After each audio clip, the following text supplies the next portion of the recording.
Өнөөдөр дэлхийн жудогийн өдөр тохиож байна. Мөн Монгол улсын жудоочид Олимпийн наадмаас мөнгө хүрэл медаль хүртсэний 40 жилийн ой зэрэг тохиож байгаа юм. Ойн хүрээнд Монголын жудо бүхийн холбооноос насан туршидын цуврал тэмцээнийг зохион байгуулж байна. Жудо бүхийн насан туршидын 10 дугаар сарын цуврал Улаанбаатар 2020 тэмцээнийг жудо бүхийг үндэслэгч Жигара Канагийн мэндэлсэн өдөр буюу дэлхийн жудогийн өдөр Монголын жудо бүхийн тамирчид зуны Олимпийн наадмаас хамгийн анх мөнгө хүрэл медаль хүртсэний 40 жилийн ой зориулан явуулснараа онцлогтой байлаа. 21 байгууллага клубын 200 гаруй тамирчид оролцож үжигчгүйгээр явагдсан энэ тэмцээний нээлт ёслолын үеэр Монголын жудо бүхийн холбооноос 1980 оны Москвагийн зуны Олимпийн наадамд жудо бүхийн төрлөөр оролцсон багийн тамирчид болон жудо бүхийн төрөлд медаль хүртсэн тамирчид тэдний арга гараахынд хүндэтгэл үзүүллээ.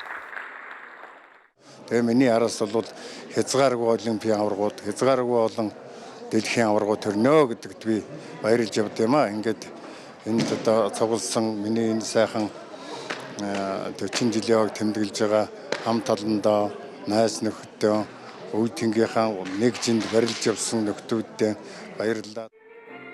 Энэ үеэр Монголын үндэсний Олимпийн орны дээд шагнал алтан учир одонгоор Монгол Улсын говь тамирчин Галдангийн Жамсран, олон улсын хэмжээний мастер Шарвын Ганбаатар нарыг, Олимпийн алдар одонгоор Ахмад жудоочин, Олимпийн наадмын хүрэл медальт Монгол Улсын говь тамирчин Арвдангийн Даваадлай, олон улсын хэмжээний мастер Янжмагийн Дорж, Хүсмийн Жалаал, Хавг Дорж Очрот, спортын мастер Жигмэдийн Алтан гац нарыг шагнаж урамшууллаа.